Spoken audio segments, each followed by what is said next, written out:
श्रीमद् भगवद गीता प्रथम अध्याय अर्जुन विषाद योग। अर्जुन ने दोनों सेनाओं में उपस्थित अपने ही पिता, पितृव्य, पितामह, आचार्य, मामा, भाई, बेटे, पोतों, मित्र, ससुर और स्नेही जनों को देखा।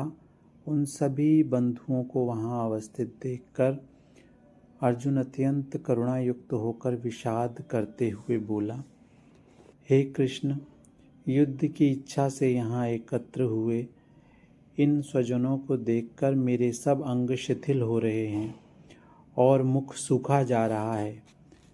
शरीर में कंपन हो रहा है और रोम उखड़ा जा रहा है। गांडीव धनुष हाथ से गिरा जा रहा है। मन बहुत विचलित है। इस प्रकार सभी लक्षण विपरीत दिखाई दे रहे हैं।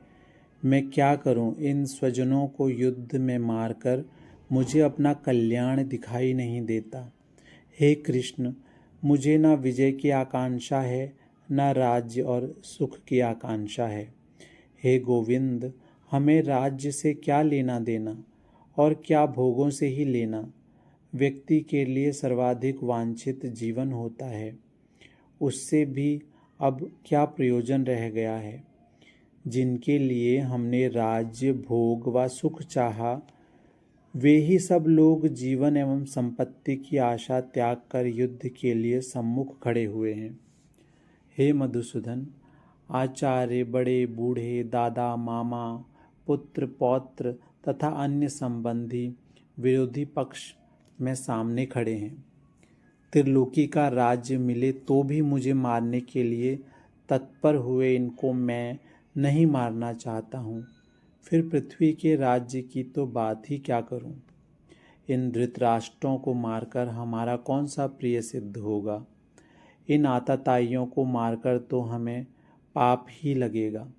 अतः हमें अपने बांधव कौरवों को मारना उचित नहीं है। हे माधव, इन बंधुओं को मारकर हम कैसे सुखी हो सकते हैं। नीति शास्त्रों के अनुसार 6 प्रकार के आतताई होते हैं। पहला, घर जलाने के लिए आया हुआ। दूसरा, विष देने वाला। तीसरा, हथियार लेकर मारने को आया हुआ। चौथा, धन लूटकर ले जाने वाला। पांचवा, स्त्री हंता। छठा, क्षेत्र का हर्ता। मनुस्मृति के अनुसार उपयुक्त आतताइयों को मार डालने में कोई पाप नहीं है।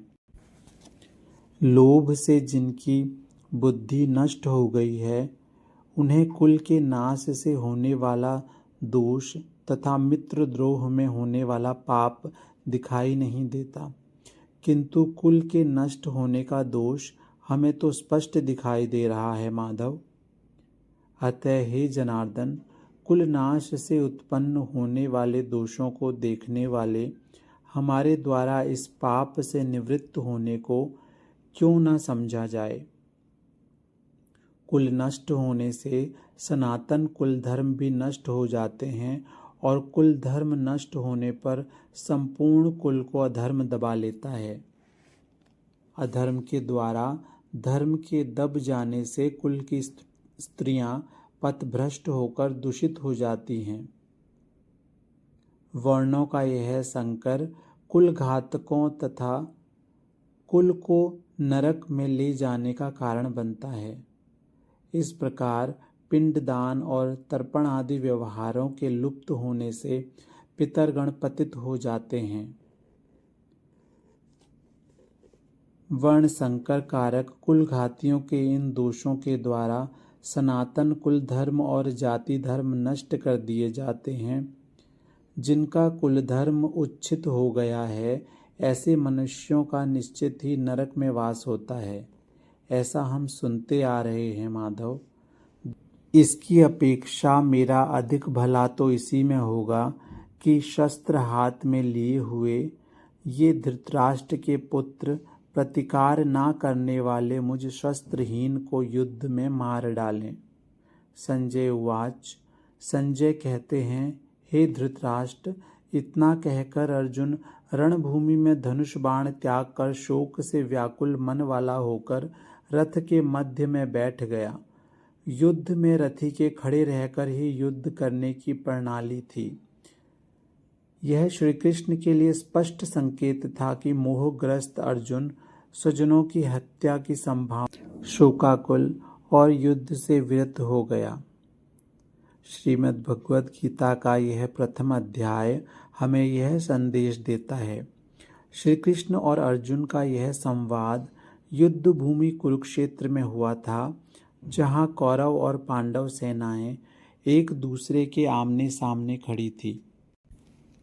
आतताई कौरवों के अत्याचारों के प्रतिकार हेतु, अपने अधिकार एवं स्वाभिमान की रक्षा हेतु युद्ध के अतिरिक्त सभी अवलंबों के असफल हो जाने पर, यहाँ तक कि श्री कृष्ण के 5 गांवों के प्रस्ताव पर भी जब दुर्योधन ने यह कहा सुई की नोक के बराबर भी भूमि ना देने का हठ कर लिया, तो पांडव अपने स्वतः की रक्षार्थ युद्ध करने का निर्णय लेने के लिए विवश हुए।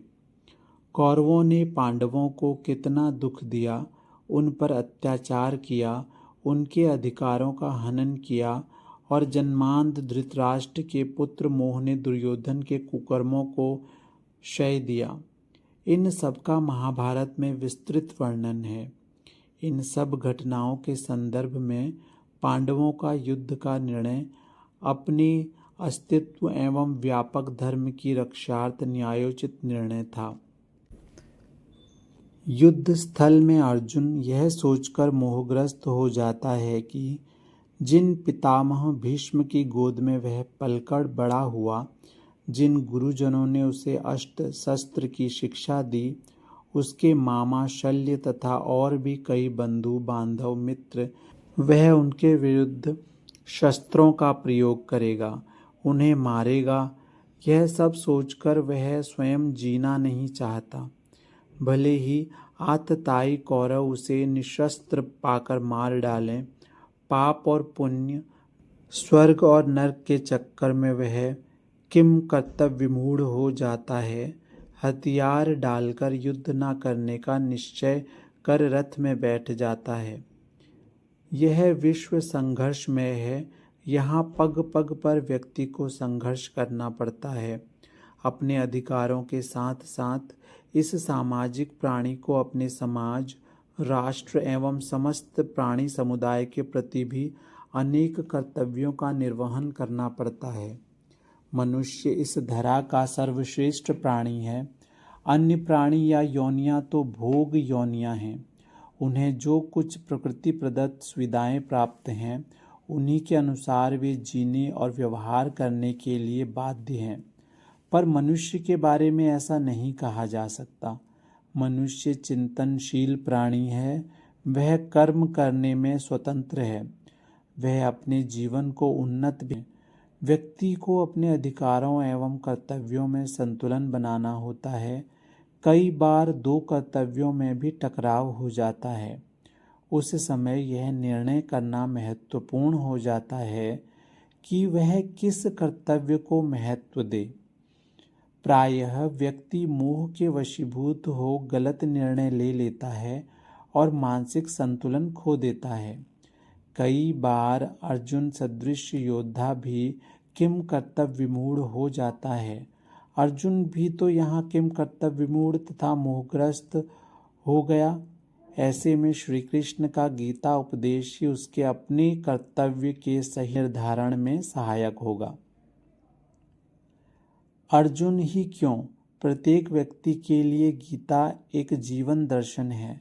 इस जीवन पथ पर किस प्रकार निद्वंद एवं मानसिक संतुलन बनाए रखकर व्यवहार किया जाए, गीता का निष्काम कर्म का संदेश इसमें सबसे बड़ा संबल है।